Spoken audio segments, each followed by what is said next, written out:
사망 권세 깨고 승리하셨네. 아멘. 다 같이 묵도하심으로 오전 예배를 함께 드리겠습니다.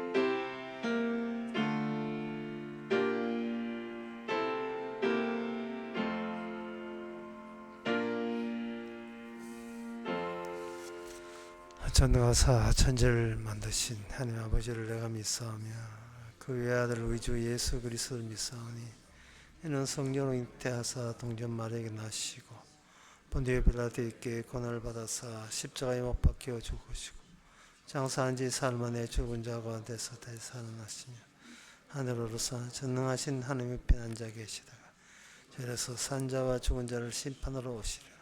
성경을 믿사오며 거룩한 공예와 성도와 소통하는 것과 죄를 사하여 주시는 것과 몸이 다시 사는 것과 영원히 사는 것을 믿사옵나이다. 아멘. 의인은 종려나무같이 번성하며 레바논의 백합꽃같이 발육하리로다. 여호와의 집에 심겼으며 우리 하나님의 궁정에서 황황하리로다. 늙어도 결실하며 진액이 풍조하고 빛이 청정하여 여호와의 정직하심을 나타내로다. 하나님, 우리가 어디에 꽂혀 있는지, 우리의 바탕의 자리가 무엇인지 오늘도 말씀을 통해서 발견케 하옵소서. 스스로 사는 것이 아니고 주님의 토대 위에, 주님의 피 위에 생명 먹고 살아가고 있음을 한시도 잊지 말게 하옵소서. 예수님의 이름으로 기도합나이다. 아멘. 교동문 13번 합시다.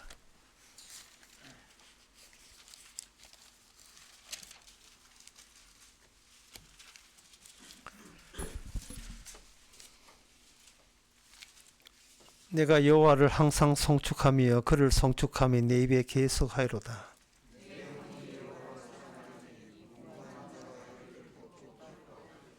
나와 함께 여호와를 강대하시다 하며 함께 그 이름을 높이세.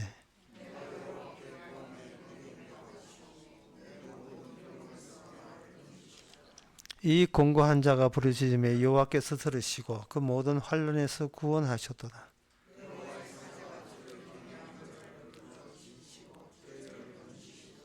너희는 여호와의 선하심을 맛보아 알지어다. 그에게 피하는 자는 복이 있도다.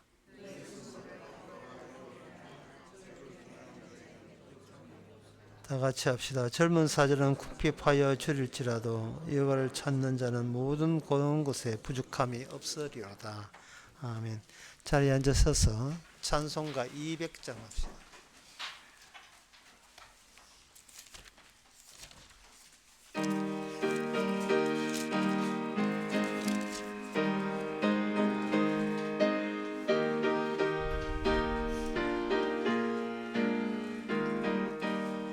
주의 피로 이룬 셈 참 깊고 넓도다.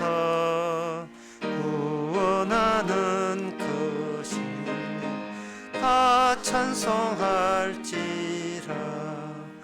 찬송하세 주의 보혈 그 셈에 지금 나아가 죄의 깊이 빠진 이 몸 그 피로 씻어 맑히네. 죄악 세상 이김으로 거룩한 길 가는 나의 마음 성전 삼고 주께서 계시네. 찬송하세 주의 보혈 그 그 샘에 지금 나가 죄에 깊이 빠진 이 몸 그 피로 씻어 맑히네. 주 예수를 깊이 아는 놀라운 그 은혜 하늘나라 즐거움 매일 새롭도다. 찬송하세 주의 보혈 그 샘에 지금 나가 죄에 깊이 빠진 이 몸 그 피로 씻어 맑히네. 이 시간 다 함께 기도하실 때 이만도 장로님 기도하시겠습니다.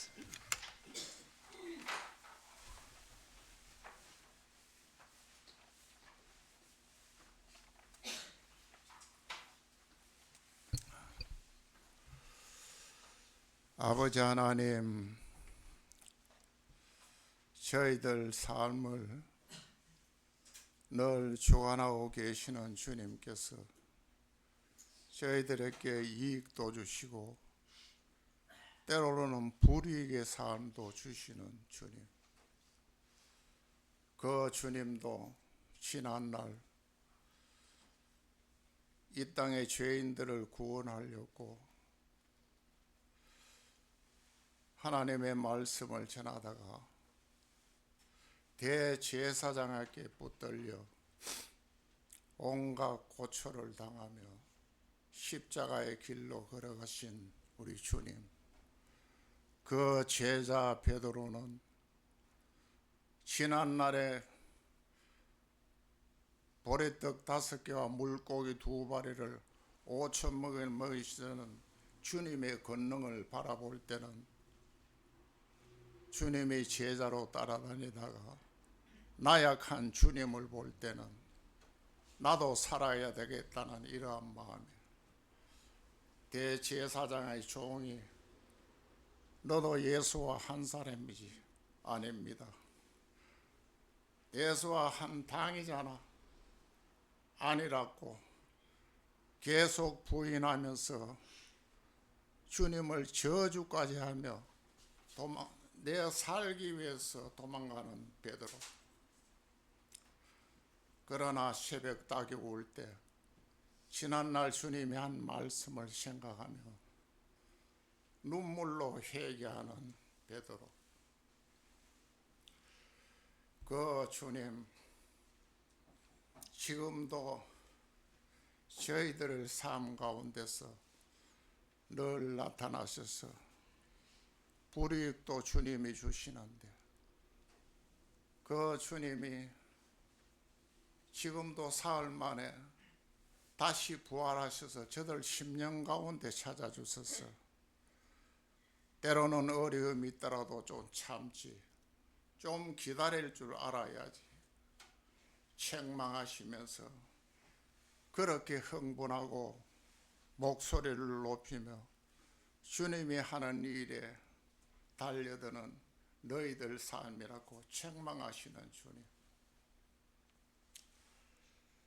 아버지 하나님, 입술로는 매일매일 주님이 주관하고 있다고 말하지만 삶의 현장에 부닥칠 때는 이 몸은 악의 손에 붙잡혀 살아가면서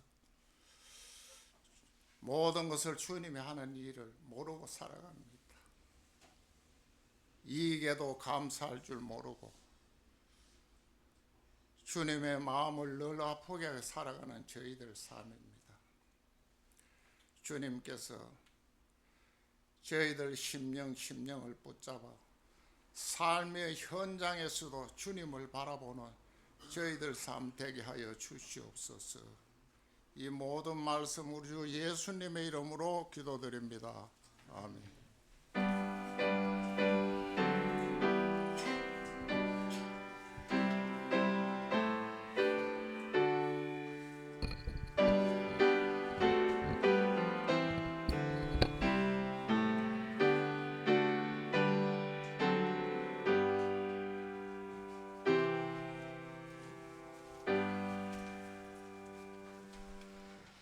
네, 이 시간 광고 시간입니다. 내일 10시 반에 우리 교회에서 대구 성경 모임이 있습니다. 다른 광고 없으면 찬송가 213장 합시다.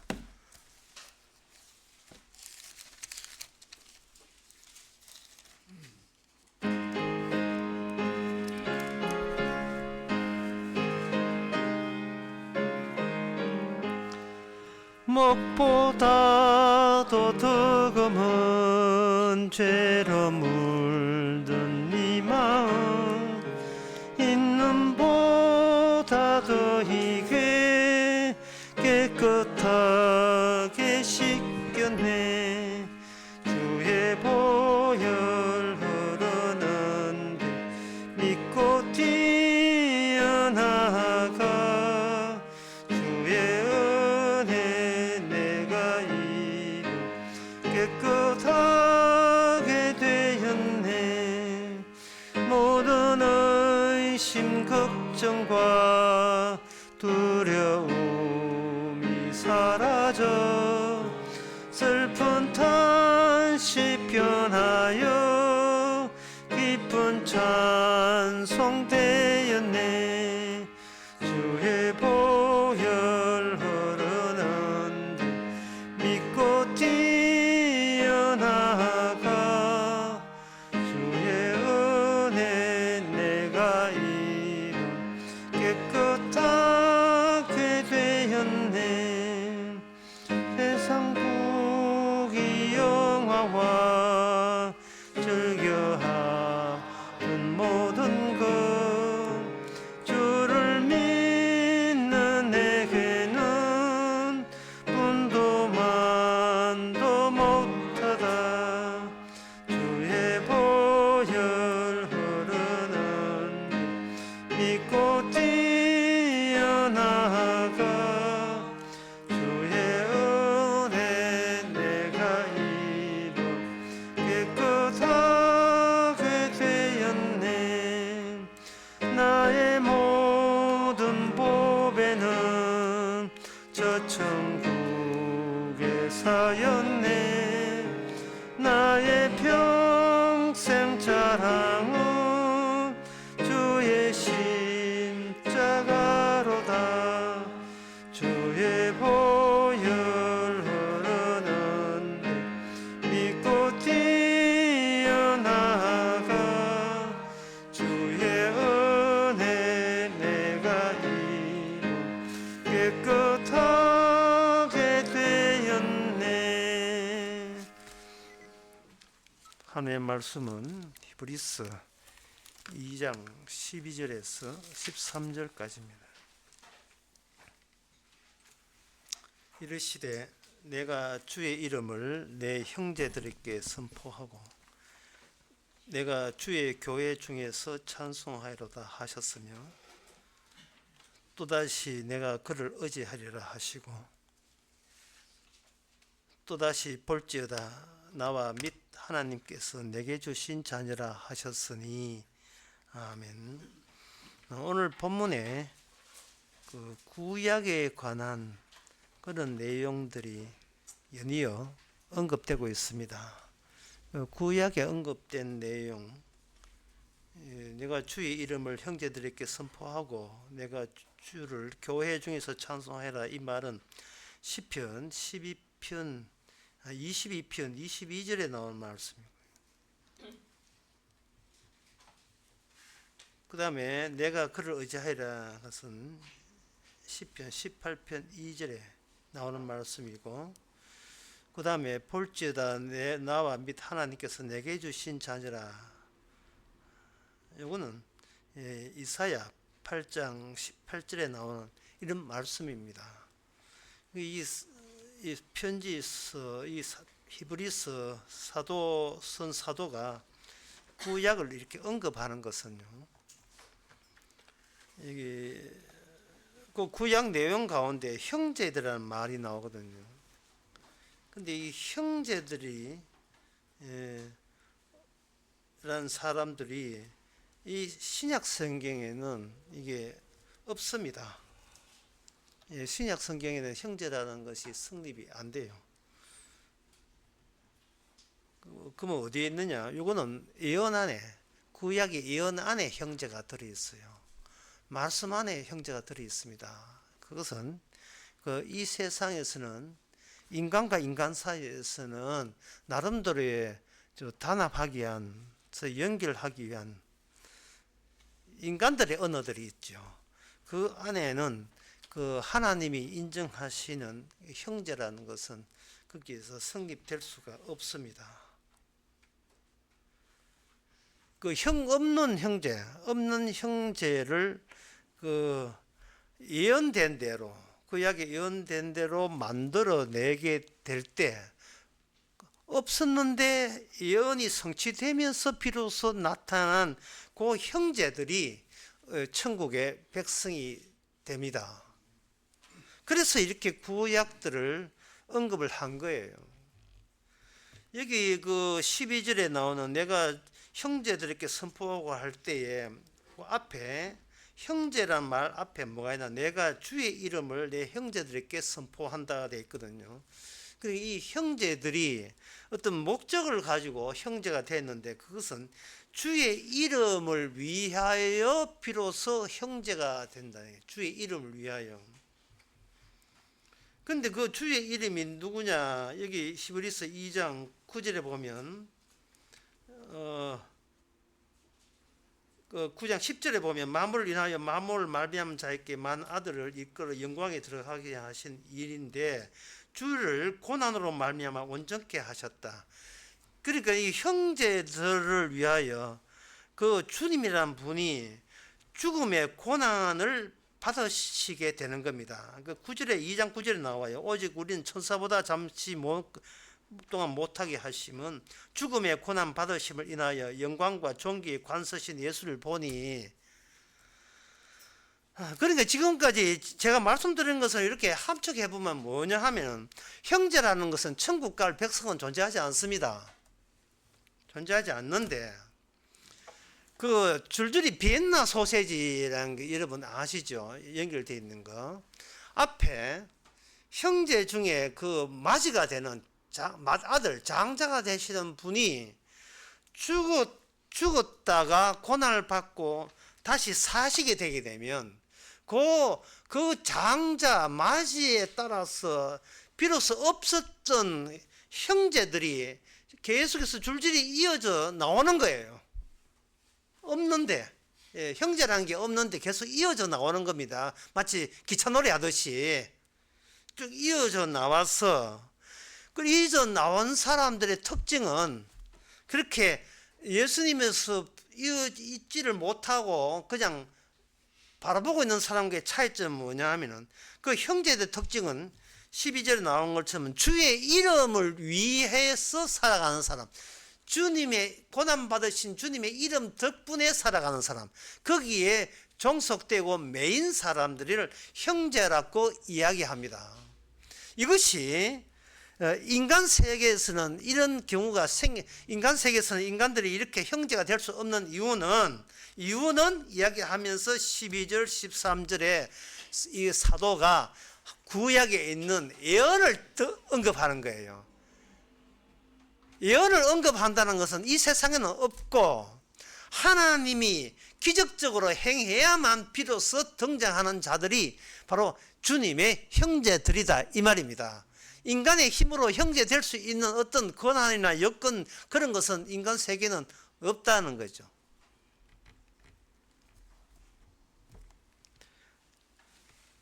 그러면 여기서 우리가 알아야 될 것은 왜 인간 세계에서는 천국 가는 사람이 단 한 사람도 없느냐?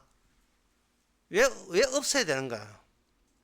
그것은 이 형제들의 특징은 주의 이름에 종속되어 있어요. 주의 이름에 매여 있다고요.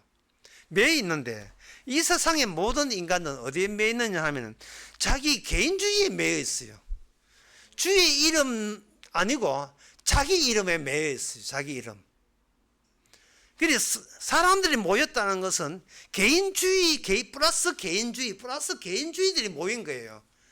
그냥 개인이 모인 게 아니고 주의자들이 모인 거예요. 나는 나밖에 모른다 자들만 모여 있는 것이 바로 이 세상이며 그 이상의 그 세상에 통용되는 그것이 의미인데요.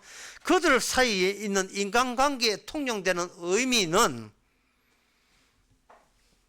이거 주님의 형제라는 것, 주님의 형제라는 새로운 관계망에 끼어들 수가 없습니다. 거기에 같이 합세될 수가 없어요. 그래도 주님의 이름을 부르면 되지 않느냐. 주의 이름을 부르고 주님 저도 천국 주의 이름 부르니까 천국 보내주세요 하면 될 거 아니냐 하는데 안 됩니다. 왜냐하면 그 맞이 되시는 분이 실제로 죽음의 고난을 겪었기 때문에 안 돼요. 그 맞이 되시는 분과 동일한 체험이 없기 때문에 그 맞이 되시는 분의 동생 또는 맞이 되시는 분의 양자가 될 수가 없습니다. 주의 이름이 너무 남발되고 있는데 그 남발될 만큼 그만큼 인간이 아무리 주의 이름을 불러도 거기서 어디서 나온 주의 이름이냐, 어디서 나와서 어디로 돌아가느냐, 개인주의 입장에서 나와서 개인주의 입장으로 돌아가는 주의 이름이기 때문에 이거는 거짓입니다. 하늘나라에서 일체 인정하지 않습니다. 하나님께서 인정하는 것은 네가 주의 이름을 부를 때에 너는 부를 수 없었는데 하나님의 예언에 의해서 주의 이름을 불렀냐고 물어요. 네가 하나님의 예언된 자에 예언된 것에 의해서 예언의 성취 차원에서 주의 이름을 불렀냐고 묻습니다. 이 말은 내가 주의 이름을 부른다고 해서 구원되는 게 아닌 게 명백하고 확실한 거예요. 어떻게 해도 주의 이름 부른다고 해서 구원될 수 없고 하나님의 예언의 힘과 능력으로 주의 이름을 불러야 돼요. 그러면 내가 내 개인주의적 의도에 의해서 부르는 주의 이름과 예언에 의해서 주의 이름 부른가 어떤 차이가 나는가? 예언에 의해서 주의 이름을 불러버리면 그것은 이 세상 전체를 다 조망할 수 있어요. 세상이 어떻게 다 돌아가는 게 알 수 있어요. 그걸 영어로 하면 미라클, 기적이래. 모든 게 기적이 되어버리는 겁니다. 모든 게 기적이 되는데 사도는 지금 예언을 동원하면서 기적을 전 우주까지 확장시켜 버렸어요. 모든 우주에 하나님의 예언이 포함되지 않는 거기에 영향력이 없는 건 하나도 없다. 다 예언된 대로 움직인다. 그 결과가 뭐냐? 그 결과가 참 신기하게도 인간의 개인주의는 개성들이 있기 때문에 자기 기분대로 살아가서 따로따로 노는데 하나님의 예언에 의하면 어떻게 되느냐 하면은 아무리 인간이 예수고 노력해도 천국 갈 사람은 천국형으로 지옥 갈 사람은 지옥형으로 딱 분류가 된다는 것이 그렇게 신기하다는 거예요. 세상이 어떻게 되더라도 천국 갈 자는 필히 천국 가고 지옥 갈 자는 필히 지옥 가는 거예요. 그게 예언된 거예요. 이게 예언된 거예요. 그 증거가 13절에 나옵니다. 볼지어다 나와 및 하나님께서 내게 주신 자녀라 하셨으니 이 예언이 굉장히 개인주의 입장에서는 제일 무서운 예언이 이 예언이에요. 개인주의라 하는 것은 내 일은 내가 알아서 한다는 게 개인주의적인 모토입니다. 이 원칙인데 여기에 보니까 하나님의 예언된 바에 의하면 예언되어서 형제된 바의 공통점은 뭐냐? 내가 하나님을 믿은 게 아니고 하나님께서 내게 주신 자녀가 따로 챙겨져 있다는 겁니다. 따로 이렇게 분류되어 있다는 겁니다. 주께서 예언이 아무나 찾아가는 게 아니고 하나님께서 주신 자, 주님께 주신 자에게만 예언이 들어가서 불러내는 거예요. 이번 그 모스크바 그 테러범이 그 러시아 테러범이 잡혔는데 그 현장에서 이제 신문하는 것이 동영상에 나와 있어요. 그 이제 경찰이 묻지요. 너 내한테 테러하고 지시한 사람 이름이 뭐야? 이름은 모릅니다. 그럼 연락처 대봐. 연락처도 모릅니다.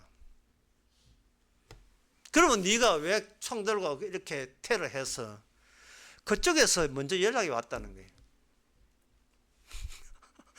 그쪽에서 먼저 연락이 왔다는 거예요. 자기는 테러할 생각도 없고 뭐 70만 유로인가 뭐 하여튼 뭐 돈 얼마 하지도 않아요. 뭐 몇백만 원 받고 그 테러 해주는 거예요. 그쪽에서 연락이 왔다는 거예요. 이 미라클 기적이죠. 이게 얼마나 신기합니까? 그 이유가 뭐냐면 예수님이 죽으실 때에 예수님이 죽었다는 그 의미를 아는 자가 예수님이 12제자 비롯해서 어느 누구도 그 의미를 아는 사람이 한 사람도 없었습니다. 왜냐하면 12제자부터 전부 다 개인주의적인 입장에 서서 모든 의미 체제 속에 살고 있었기 때문에 그렇습니다. 근데 개인주의 체제 속에 의미를 준 이 세상에 산다는 말은 뭐냐면 내가 네한테 해주면 너는 내한테 뭐 해줄 건데 이거예요. 이게 이 세상의 개인주의적 의미 체제입니다. 내가 예수 믿어줄 테니까 하나님이 나한테 뭐 해줄 거요? 이게 개인주의적 의미 체제예요. 이게 계산해 보니까 이게 내가 하나님 믿는 게 이익이 되네. 그러면 내가 예수 이름을 불러야지. 십자가 믿어야지. 이게 바로 개인주의적, 하나님의 애언과 관계없는, 전혀 애언과 관계없는, 나중에 자기가 죽어서도 이익 보기 위해서 이 개인적인 욕구가 발동한 거예요. 당연히 가짜지요. 예언된 내용에 예언된 내용에는 주의 이름을 위해서 예언되었지. 내가 사적으로 내가 구원받기 위해서 예언된 것 그런 건 예언은 없어요. 그래서 이 교회라는 것이 주의 이름으로 모여야 되는데 이게 개인과 개인이 모였는 거예요. 사람과 사람의 모임이 교회예요. 그 교회 숫자는 아무 의미 없습니다. 자기 이익을 위해서 왔기 때문에 교회 참석해 주는 대신 하나님이 나한테 뭐 해줄 거예요? 뭐 이런 소박식 가지고 왔기 때문에 이거는 전혀 예언된 건 관계없어요. 형제도 아닙니다. 형제일 거라고 기대하는 것 자체가 다 잘못돼요. 자체가. 예. 이 개인주의에 가는 방향은 이 고립이고 언둔입니다. 닫힌 생활이죠. 그리고 내빼는 겁니다. 폐쇄적이고 자폐증이고 스스로 자폐하고 폐쇄하고 도망치고 내빼고 내빼며 도망치면서 항상 이 마음속에는 긴장되어 있으면서 내가 당신에게 해주면 당신은 내한테 뭐 해줄 건데 거기죠. 왜냐하면 그게 개인이 개인을 살리는 의미가 그거밖에 없기 때문에. 따라서 이 개인주의는 어디 가도 경쟁이고 다툼이고 그 다음에 특히 유념할 것은 그것이 자기한테 방어 기제로 작용한다는 거예요. 내가 살기 위해서 요령 피웠던 것이 지금의 나를 지켜주는 방어체제, 방어장치로 작용하고 있습니다. 그래서 오늘 본문에서 여기에 주의 이름이라는 개념과 형제라는 개념, 그리고 12절에 교회라는 개념, 13절에 하나님의 자녀라는 게 전부 다 예언 안에 박혀있는 단어들이 예언 안에. 그래서 개인주의는 이 예언의 세계 속에 자기 의미가 가지고 있는 한 여기 끼어들 수가 없어요.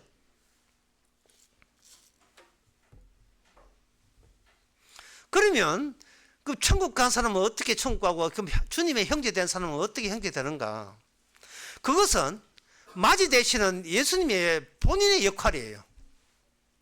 이거는 다른 사람 못해요. 맞이 되시는 예수님께서 하신 일입니다. 일단 형제를 만들기 위해서 자기가 형제 대신 형제와 마찬가지로 죄 있는 육신의 몸으로 오셔서 죄 있는 육신의 몸으로 오셨거든요. 그 태어날 때부터 죄의 몸으로 태어나신 거예요. 죄 있는 육신의 몸으로 태어난 거예요. 그러면 이것조차도 하나님이 예언된 대로 돼야 되거든요. 이게 뭐냐 하면 예수님의 몸은 그 자체가 쌍둥이입니다. 어떻게 쌍둥이냐 하면은 산 자의 몸과 죽은 자의 몸, 더 나아가서 죽은 자의 몸은 선악과와 관련되어 있고 산 자의 몸은 생명나무와 관련되어 있어요. 예수님은 몸은 하나인데 그 자체 안에 쌍둥이로 되어 있어요. 이게 쌍둥이한테 있어야 예언을 이룰 수가 있습니다. 자, 예언 주께서 언급하는 그 예언 창세기 25장 23절에 보면 두 국민이 내 태중에 있구나. 두 민족이 내 복중에 나누리라. 이 민족이 저 민족보다 강하겠고 큰 자는 어린 자를 섬긴다. 큰 자는 어린 자를 섬긴다. 예수님이 부여받은 예언의 효과, 예언의 그 결과가 무엇인지를 알기 위해서 예수님 몸은 하나로 시작하지만 그 내용은 둘로 갈라지고 그 둘로 갈라진 것이 다시 하나로 통합됩니다.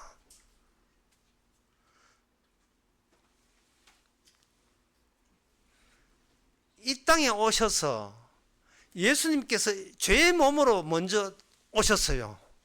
그러니까 죽을 몸이 먼저고 산 몸은 나중이 되는 겁니다. 그 죽을 몸이 먼저인 이유는 아담이 선악과를 따먹기 때문이에요. 선악과 따먹은 아담의 몸을 입고 왔거든요.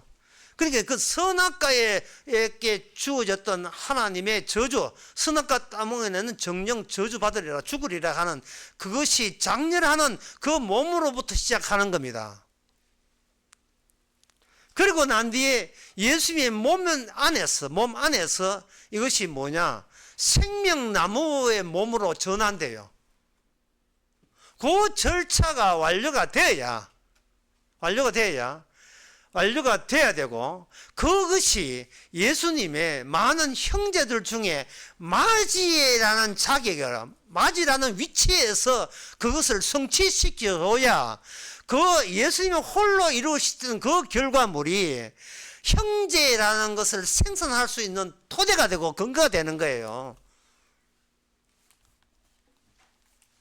여기에 큰 자가 어린 자를 섬기려야 되어 있어요.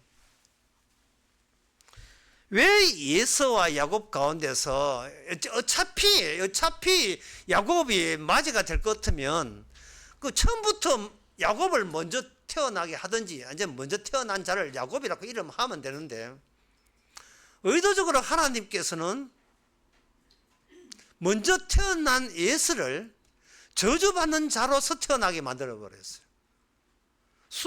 절차가 저주받는 거예요. 그 다음에 두 번째 태어난 동생이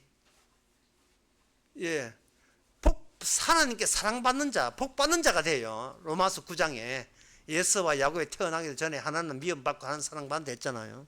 미움받을 자를 먼저 태어나고 사랑받을 자를 나중에 태어나게 했어요. 둘 다 개인주의자입니다.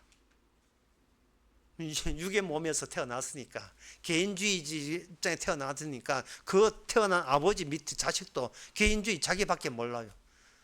자기를 지키고 사수하고 방어하고 경쟁하고 이기고 그래서 야곱의 별명이 뭐냐? 지고는 못 산다는 거예요. 반드시 이겨야 된다는 겁니다.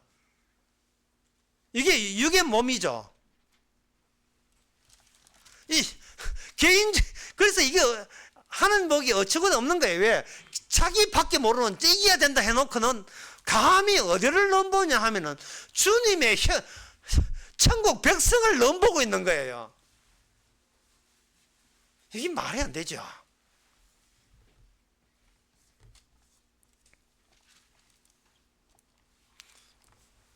그래서 주님께서 어떻게 하느냐 하면은 둘 다 말이 안 돼요. 둘 다 자기밖에 모르는 거예요. 둘 다 자기밖에 모르는 여기에 야곱과 에서 사이에 서로 붙이고 경쟁하고 싸우도록 해놓고서는 거기에 무엇이 둘 사이에 끼어드느냐 하면은 하나님 자신이 거기서 끼어듭니다.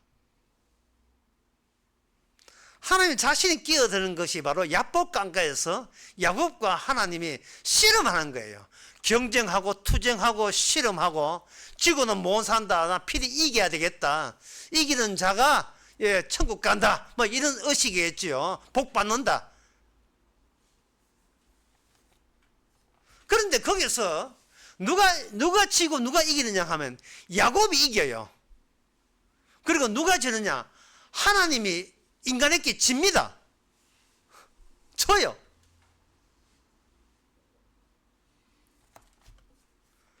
그런데 야곱이 하나님께 이겨놓고 뭐를 깨닫냐 하면은 먼저 된 자가 나중된다는 사실을 깨닫게 돼요. 그리고 나중된 자가 먼저 되고 먼저 된 자가 나중된 자를 섬겨야 된다는 사실을 깨닫습니다. 왜? 그분이 자기가 상대한 자는 자기에게 태어날 때 계시를 줬던 그 하나님 당사자이기 때문에 그렇습니다. 내가 이긴 자가 되었는데 이긴 자가 되었다는 입장에서 처음에 자기가 태어날 때 엄마한테 아빠한테 주어졌던 그 계시와 비교를 해보니까 거기서 갈라짐이 생긴 거예요. 인간에게 나왔던 인간의 자기의 욕구와 욕망과 개인주의적 욕망과 하나님의 계시와 이게 내용이 불일치가 되는 겁니다. 맞지를 않은 거예요.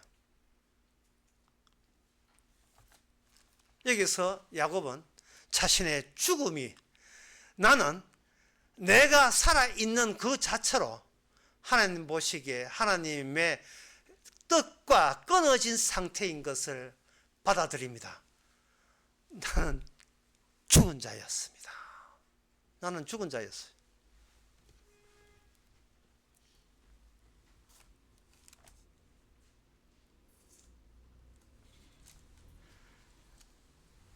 그 예수님의 그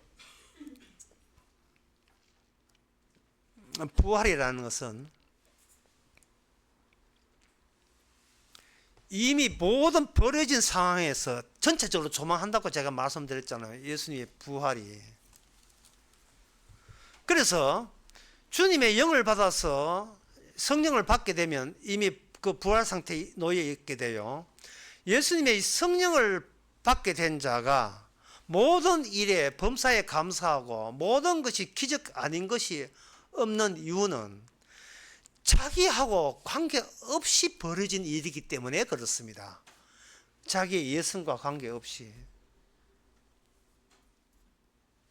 쉽게 말해서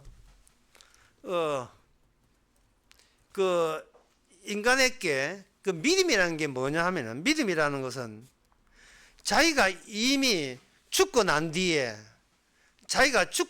그 죽은 자기에 대해서 이 살인 사건에 대해서 현장 감식반으로 경찰에서 투입되잖아요. 경찰 감식반 중에 일원이 누구냐면 본인이에요. 본인이 자기 죽은 상태가 보고 이 인간이 왜 죽었냐를 살피는 이것이 가지고 이거 믿음이라 하는 겁니다. 그게 믿음이에요.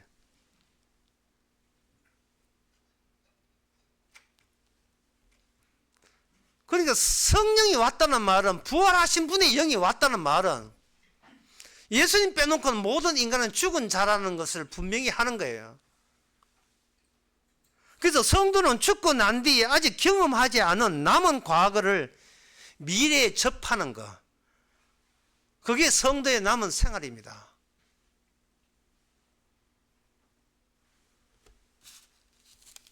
더 쉽게 간춰서 말하면 이미 죽었는데 뭐 하지 이거예요. 이미 죽었는데 뭐 하지.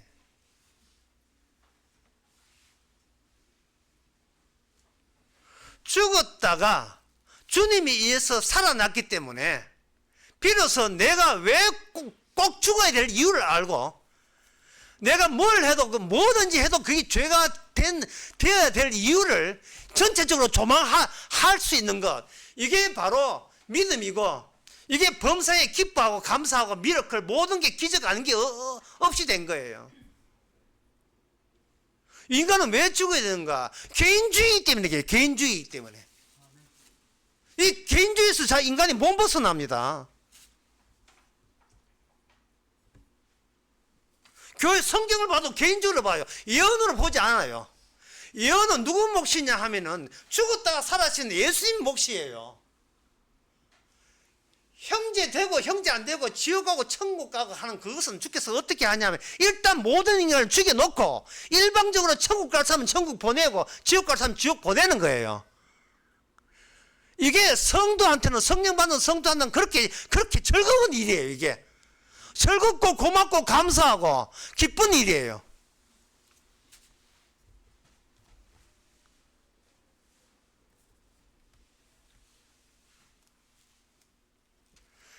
인간이 개인주의로 있을 때는 모든 것이 주체 중심입니다. 자기 중심, 주체 중심이거든요. 그런데 예수님이 나타나서 새로운 형제를 구성하게 되면 그 형제에서는요, 주체가 없어요. 집단적 주체성만 있을 뿐이에요. 전체의 의미지, 사적인 의미는 그 새롭게 등장한 천국 백성에게는 그거는 용납이 안 됩니다. 다 죽은 인간인데 주의 이름, 주의 의미, 주의 이름 외에는, 주의 행하심 외에는 다른 의미는 없어요. 개인 해석 없습니다. 집단 해석밖에 없어요. 근데 그 집단은 뭐냐? 집단은 개인 속에 구멍을 뚫어놓은 주님의 이름으로 인하여 주님의 자기 해석만 여기 적용될 뿐이에요. 처음에 그 도마가 예수님 부활했을 때 도마가 그 현장에 없었습니다. 그래서 제자들이 예수님 봤다 하니까 난 못 믿겠다. 나는 보지 않고 못 믿겠다 했어요. 그럴 때 다시 특별히 도마를 위해서 다시 예수님 등장하시고 도마하고 대화하면서 벌써 도마가 무슨 소리 했는지 다 알고 있었어요. 도마야, 손 쓱 잡당기가 도마가 내 못자국과 창자국에 손잡이 이어봐라. 손집어 이어봐라. 손집어 연다는 말은 예수님 몸에 공백이 있었어요. 빈 구멍이 생긴 겁니다. 빈 구멍. 못자국과 창자국이 없는 것은 메시아가 아닙니다. 그리고 그 빈 구멍, 창자국은 인간이 스스로 자기 개인주의에서 몸벗어나는 존재일 것이라, 존재라는 그 사실 때문에 생긴 구멍이에요. 따라서 그 창자국에다가 내 손을 집어 연다는 말은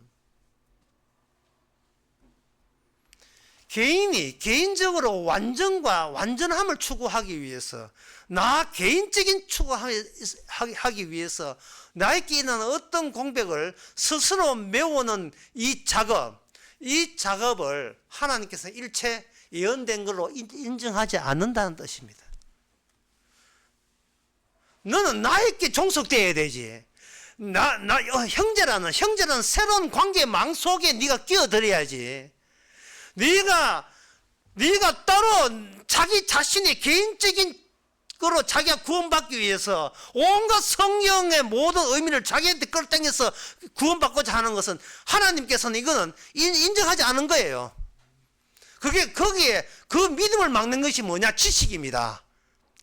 지식을 끌어모아서 자기의 빈 구멍들을 그때그때 채워서 완벽에 철저를 기하려고 그렇게 애쓰는 그 노력, 그것이 바로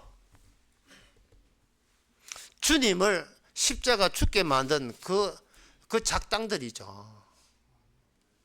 성령을 받은 성도는 남은 일이 뭐냐? 바로 내 개인주의가 얼마나 철저한 개인주의로 살아왔는가를 이미 죽은 입장에서, 현장 감식반 입장에서 이 인간이 어디서 죽었어? 이래서 죽었구나 하는 걸 본인을 감식하는 거예요. 이래야 죽어야 마땅하구나. 이런 개인주의라 하는 것이 지금 사는 모든 세계가 개인주의입니다.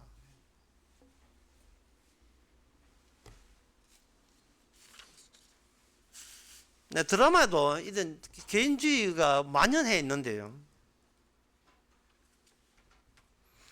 인턴으로 들어와서 3개월짜리 인턴으로 들어와서 힘들게 살아가는데 이력서가 다 비어 있어요.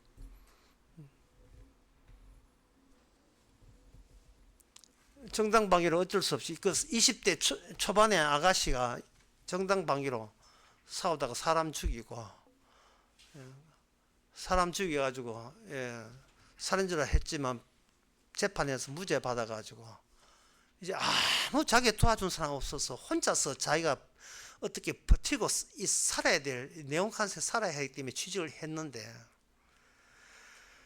회사에서는 저 근본 없는 저 인턴을 어쩌면 3개월 뒤에 쫓아낼까 퇴출할 생각만 하고 있고 그걸 알고 있는 이 아가씨는 그걸 견디내기 위해서 편하게 회사에서 더 열심히 일하면서 해놓고 집에 가서 빈 구석에 쪼가는 자가 엉엉 울고 이게 뭐냐 하면 아이유가 눈티 반티 돼가지고 드라마 계속 나오는 드라마 그 드라마에 낮에는 죽으라고 일하고 낮에는 죽으라고 일하고 밤에는 집에 가서 혼자 운답고 눈이 퉁퉁 부어있고 너무 외롭고 너무 버티기 힘들었어. 그때 자기의 마음을 알아둔 사람은 오직 한 사람 나의 아저씨 이성균.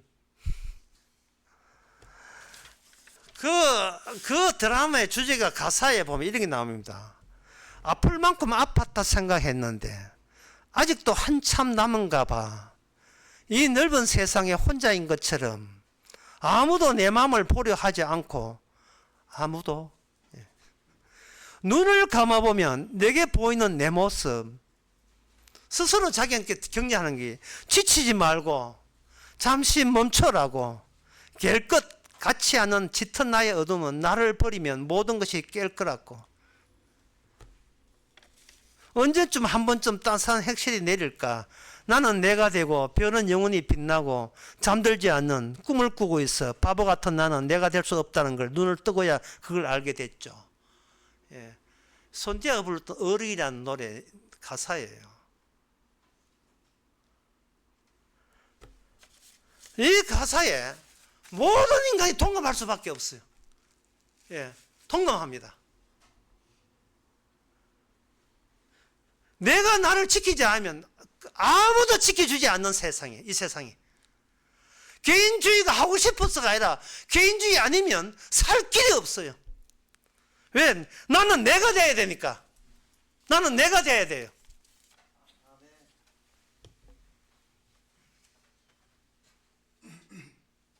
별은 저렇게 영원히 빛나는데 언제쯤 나는 빛날까?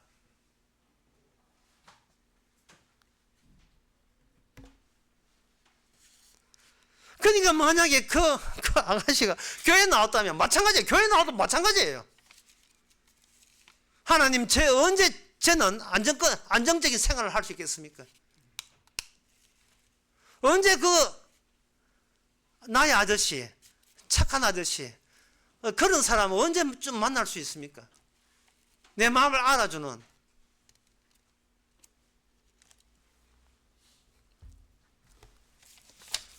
그러나 예언에 의하면 이 개인주의는 아무리 많은 사람을 만나고 착한 아저씨 누구를 만나도 이 개인주의는 달라지지 않습니다. 제 개인주의는 바뀌지 않습니다. 교회에 오시면 다녀도 개인주의는 바뀌지 않아요.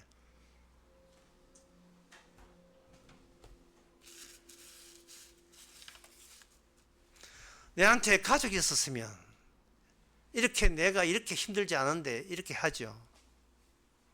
이스라엘 역사 속에서 이스라엘 역사는 가족 중심주의였습니다. 할아버지가 알고 있던 그 정보, 진리가 아버지한테 이야기하고 아버지한테 아는 것을 손자한테 이야기하고 그런 식으로 대대로 이스라엘에게 전수하도록 하나님께서 그렇게 했습니다. 그런데 사사기 2장 7절에서 10절에 보면 백성이 여호와의 백성이 여호수아의 사는 날 동안 여호수아의 뒤에 생존한 장로들 곧 여호와께서 이스라엘 위하여 행하신 모든 큰 일을 본 자의 사는 날 동안에 여호와를 섬겼더라. 그러나 용의 눈의 아들 여호수아가 110세에 죽음에 그 다음에 10절에 그 세대는 다른 열조로 다른 그 세대는 그 다음 후 세대는 여호와를 알지 못하여 이스라엘 위한 하나님이 행하신 일도 알지 못했다. 그 단단한 가족 관계도 이게 개인주의와 개인주의 위에 결속된 가족 관계였어요. 심지어 가족도 그 사랑을 많이 받은 가족도 내 안에 들어있는 나만을 위한다는 이 개인 의식을 극복해 주지를 못합니다. 그걸 파내지는 못해요.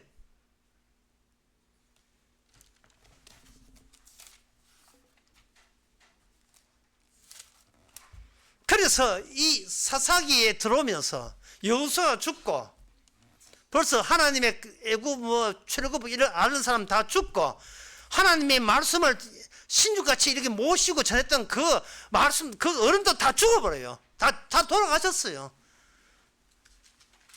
3대째 장로 되는 할아버지가 손자들 모아놓고 내가 너희들한테 딴 소원은 없다. 그저 내 죽더라도 교회는 나가라. 손자 안 나갑니다. 안 나가요. 개인주의인데요. 내가 왜 나가? 내 판단은 내가 알아서 한대. 그걸 왜 나가요? 정보 전달 안 됩니다. 교회 나간 게 그 뭐 그리 중요하다고요? 교회가 반미기 줍니까? 전심은 준다마는 뭐 교회가 내 인생에 어떤 혜택을 줘요? 지금 교회가 사회가 아니잖아. 사회는 경쟁사회예요. 내가 나를 챙기지 않으면 져버려요. 지면 내가 죽어요. 그러나 성경에 전하는 건 뭡니까? 이미 너는 죽었다는 거예요. 이미 너는 죽었다는 사실을 그 손자들에게 자식들에게 어떻게 그걸 합리적으로 납득되도록 전할 수가 있겠어요? 여기서 오늘 본문 13절 예언을 다시 봐야 돼요. 볼지어다 하나님께서 내게 주신 자녀라 되어 있어요. 이 말은 인간이 정신 차려서 예수 믿고 하는 것 전부 다 그런 일은 없어요. 다만 일방적으로 주님께서 찾아가지요. 우연히 나를 살리는 겁니다. 우연히. 미라클 기적이죠. 우연히 나를 살리는 거예요. 내가 행하지도 않은 일이 나를 살리는 거예요. 내가 관심 없는 일이 나를 살리는 겁니다. 내가 시도한 적도 없는 일이 나를 살리는 거예요. 그게 뭐냐? 고집스러운 나 때문에 이미 생겨버린 그 구멍이 있어요. 그 창자국. 내가 주님을 죽인 거예요. 그런데 주님은 네가 나를 죽였다 하지 않고 주님은 이렇게 이야기합니다. 나는 너를 위해서 희생되었다고 이야기합니다. 희생되었다.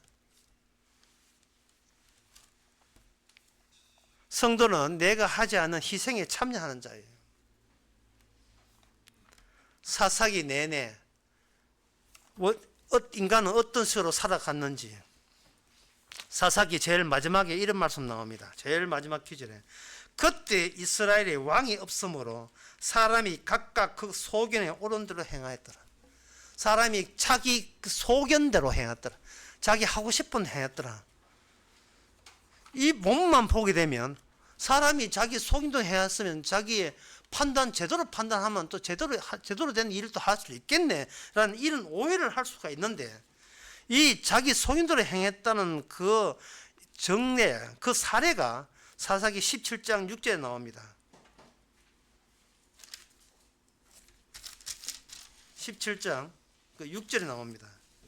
6절에 보게 되면 미가라는 에브라임 산지에 미가라는 사람이 있는데 아들이 엄마의 돈을 훔쳐가니까 엄마가 아들 훔쳐간 걸 모르고 저주를 한 거예요. 아들 네 훔쳐간 돈 안을 저주받아라. 그걸 듣고 화들갑 놀래가지고 엄마 내가 가져갔다 하니까 엄마는 그때부터 아들에게 퍼부은 저주를 해소시킬 방책이 우상을 섬겨놓고 우상을 만들어놓고 빌면서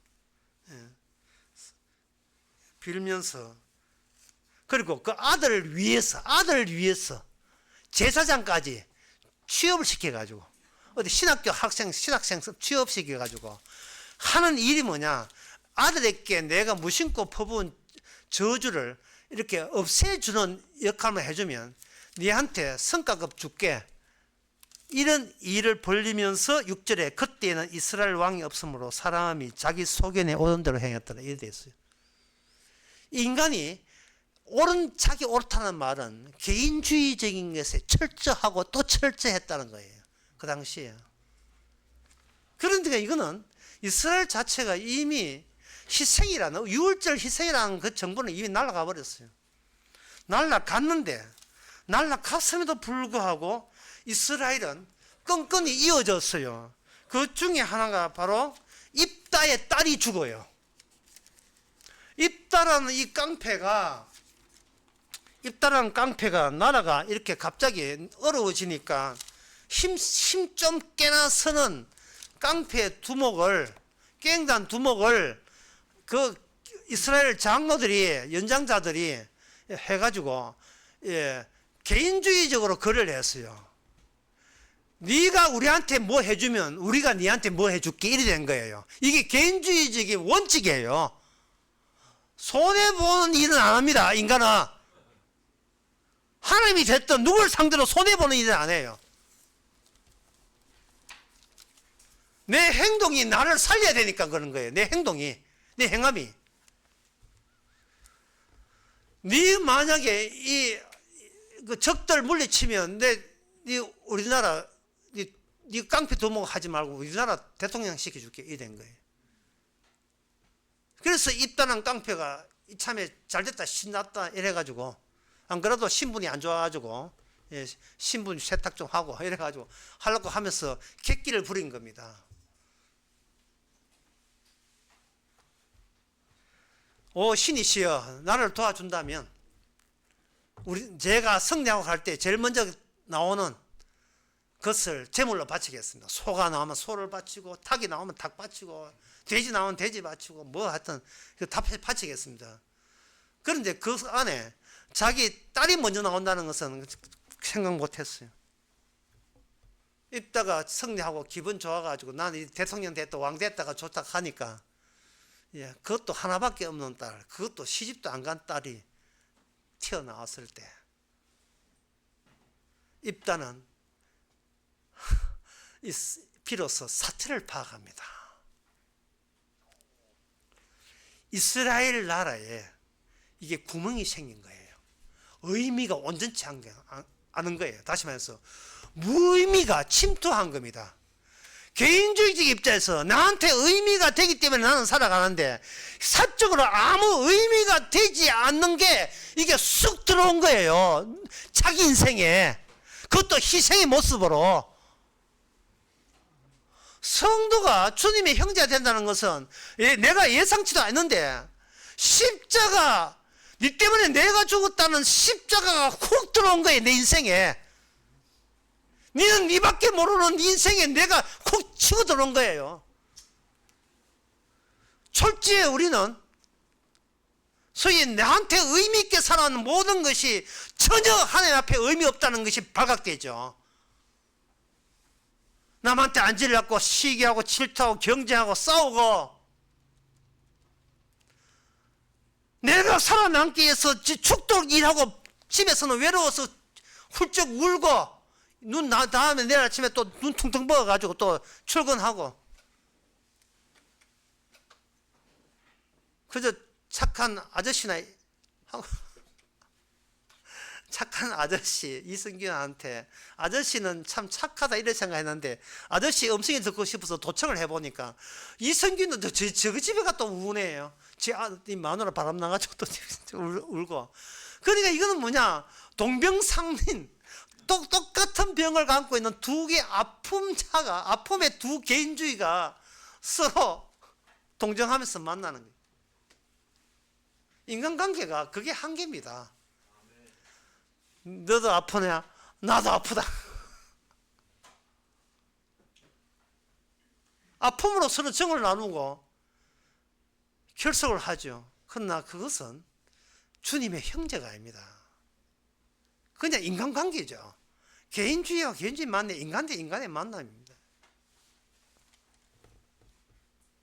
입다의 딸이 어떻게 좀 회복하는데, 입다의 딸이 아버지, 이 일은 하나님이 나 하나 희생해서 이스라엘을 살리는 겁니다.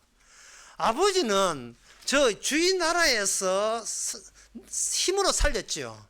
그거는 이스라엘이 아닙니다. 이스라엘은 희생이 부각이 돼야 진짜 살아있는 이스라엘입니다. 희생. 이스라엘 때문에 하나님이 희생되었다는 그 희생이 빠지면 이스라엘이 아니고 그건 하나님의 형제라 할 수가 없어요. 내 인생에 주님의 희생이 빠져버리면 이거는 주님의 백성이 아닙니다. 그 희생 십자가와 매일같이 나의 개인주의와 날카롭게 비교할 수 있어야 돼. 매일같이 현장 감식반처럼 죽은 내 눈을 내가 뒤집으면서 요 눈으로 네가 이기주의를 살았구나 이런 거, 예. 길을 잡아당기면서 네 좋은 소리만 들었지 하고 잡아당길 수 있는 거. 이러한 어린 양 중심 희생주의는, 이 주의를 성경에서는 아주 난해하게 다음같이 묘사하고 있습니다. 창세기 37장 5절에서 11절에 보면 요셉이 꿈을 꾸고 자기 형들에게 고하매 그들이 그를 더욱 미워하였더라. 요셉이 그들에게 이르되, 이제 꿈 이야기를 합니다. 내 꿈을 들으시오. 내가 밭에서 곡식을 묵더니 내 단을 일어서고 당신들은 주위에 둘러싸서 내게 절했습니다. 그러니까 형들이, 야, 네가 잘하면 우리 왕 되겠네, 이렇게 비비꼰 이야기를 했어요. 그러니까 요셉이 또 꿈 이야기하는, 그 꿈만 있는 게 또 꿈이 있습니다. 다시 요셉이 꿈을 꾸고 형들에게 이야기해. 꿈을 꿨는데 해와 달과 별이 11별, 해와 달과 11별이 내게 절하더이다. 이게 바로 꿈이었습니다. 꿈이 현실이었던 거예요. 꿈이 현실이었던 거예요. 하나님은 인간 세계와 개인주의 세계와 끊어진 상태에서 하나님의 침입은 전혀 현실적으로 의미 없는, 아무 쓰잘데기 없는, 쓸모없는 이야기로 우리에게 침투하는데, 그게 우리한테는 허황된 꿈처럼 보인 거예요. 50년 교회 다니도 교회에서 들은 모든 설교가 허황된 꿈처럼 들리는 겁니다. 교회 가도 되고 안 가도 되는 데가 교회.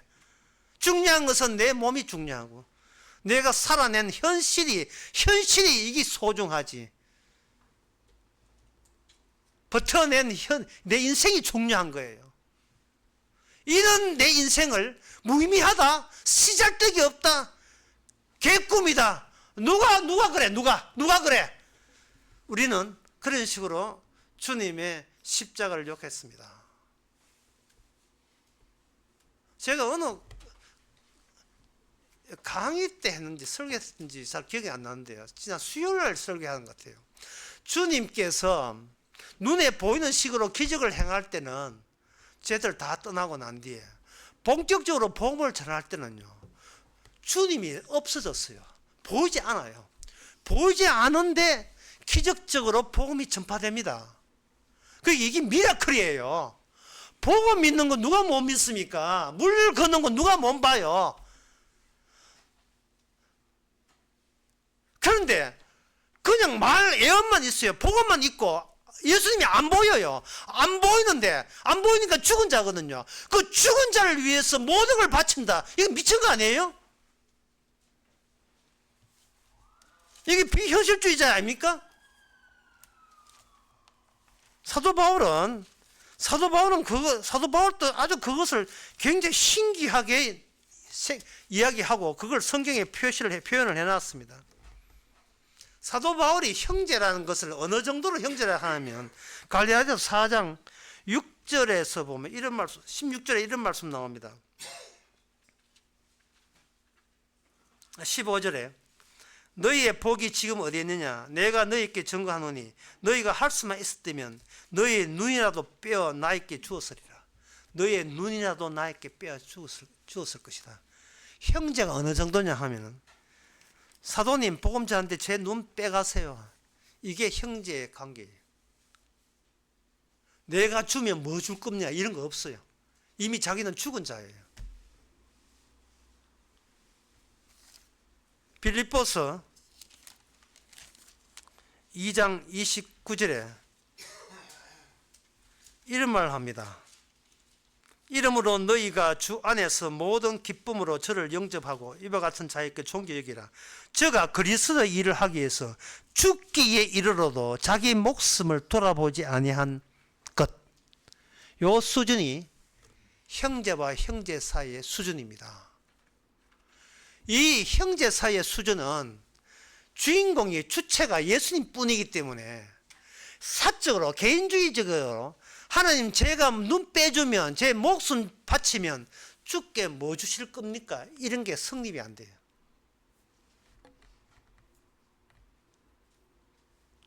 예를 들면 이렇습니다. 지난번에는 했는데 누가복음 5장 그 8절에서 예수님께서 그 베드로의 고기 잡는데 고기 없게 하다가 고기를 잊게 했거든요. 할 때 그때 베드로의 말을 여러분 굉장히 신기하게 들어야 돼요. 실제로 신기하고요. 베드로의 관심은 뭐냐 하면 고기 잡는 어부니까 고기 잡는 데 있어요. 고기 많이 잡히면 그거는 기쁨이 되는 거예요. 개인주의적으로 기쁨이 되는 거예요. 그런데 예수님께서 뭐라고 했냐 하면은 예수님께서 고기 잡아주니까 베드로가 하는 말이 주여 나를 떠나소서 나는 죄인입니다. 이게 지금 앞뒤가 맞는 이야기입니까? 주님 고기 잡아줬으니까 동업합시다 이래 나오는 건데 주님 이제 비로소 내가 고기에만 신경 쓰는 죄인입니다 꼭 고백하는 거예요. 그러니까 나 같은 인간은 상대할 필요 없이 그냥 가셔도 됩니다 이런 뜻이에요. 이 말은 내 쪽에서 주님 좋은 분이라고 내가 이용할 생각 한다는 자체가 이거는 말도 안 됩니다. 이게 오늘 본문에 뭐냐, 주님이 주신 자에게 해당되는 거예요. 주님이 주신 자, 자기가 주님을 필요로 한 게 아니고 주님 쪽에서 필요로 한 거예요. 주님 쪽에서.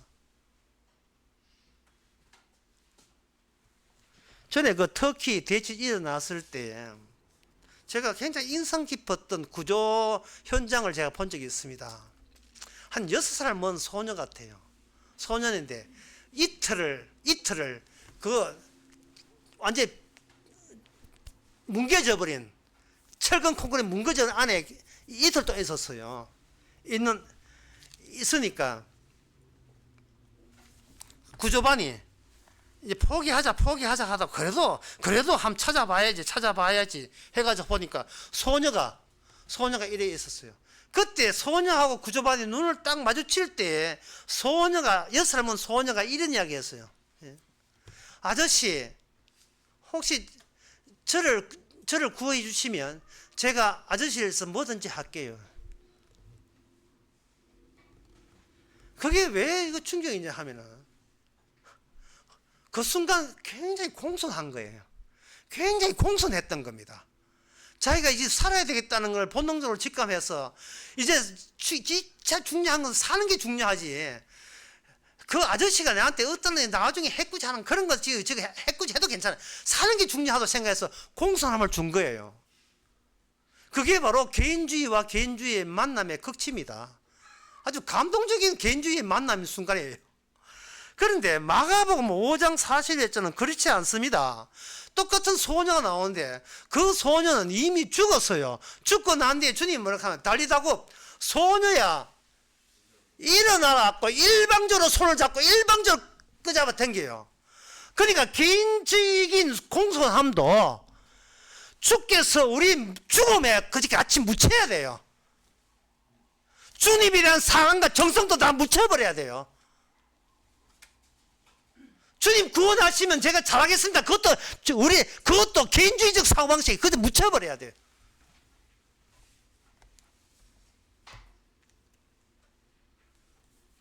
요셉이 꿈속을 살아갑니다.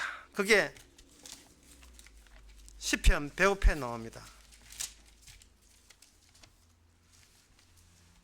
시편 105편에 13절 19절 길지만 그걸 줄여서 말씀드리겠습니다.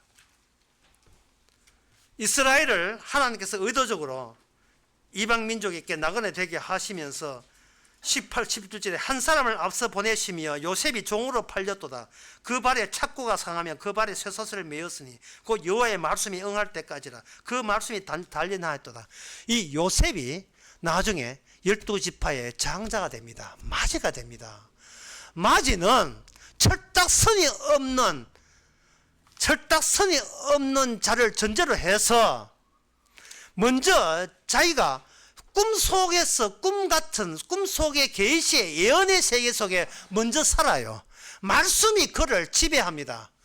그러고 난 뒤에 말씀이 성취되었을 때에 요셉을 욕했던 그 형제들은, 그리고 아빠 엄마들은 요셉에게 절하는 거예요. 꿈의 내용들은 절을 하는 거예요.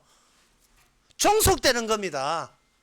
이제 의미는 요셉의 희생의 의미 있지, 그 앞에서는 나를 위한 내가 잘 되는 의미는 이건 다 죄에 해당되는 겁니다.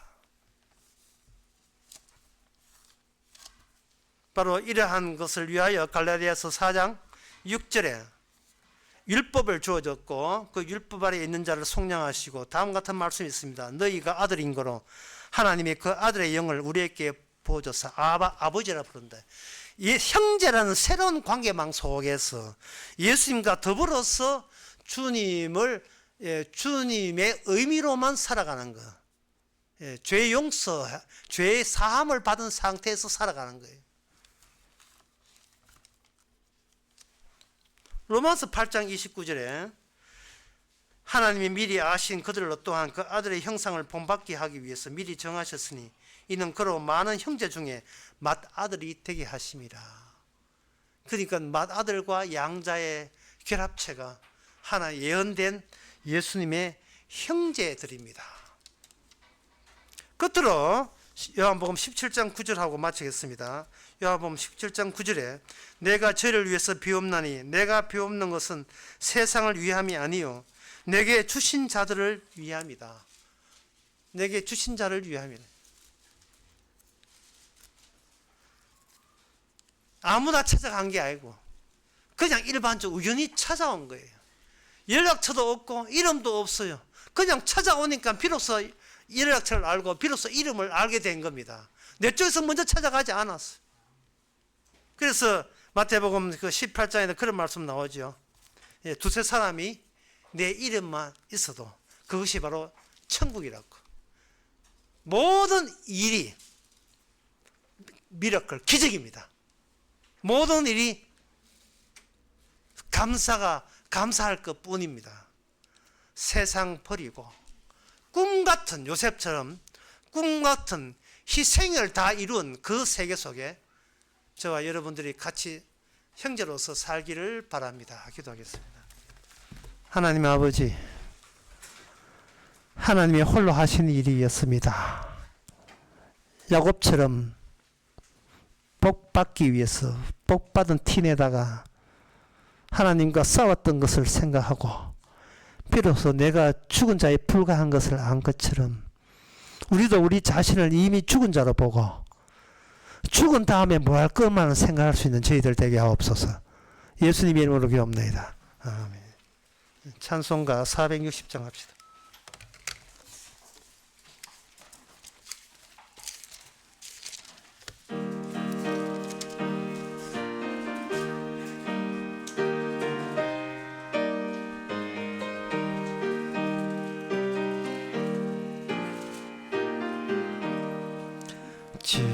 지금까지 지내온 것 주의 크신 은혜라. 한이 없는 주의 사랑 어찌 이루 말하랴. 하나께나 주의 손이 항상 살펴주시고 모든 일을 주 안에서 형통하게 하시네. 몸도 맘도 연약하나 새 힘 받아 살았네. 물 붓듯이 부으신 주의 은혜 족하다. 사랑 없는 거리에나 험한 산길 헤맬 때 주의 손을 굳게 잡고 찬송하며 가리라. 주님 다시 배올 날이 날로 다가와 무거운 짐 주께 맡겨 벗을 날도 멀잖네. 나를 위해 예비하신 고향집에 돌아가 아버지의 품 안에서 영원토록 살리라. 기도합시다. 지금은 우리 주 예수 그리스도의 은혜와 하나님의 크신 사랑과 성령의 충만하심이 형제됨 자체만 해도 더할 날이 없는 큰 기적인 것을 깨닫는 모든 성도에게 함께 있을지어다.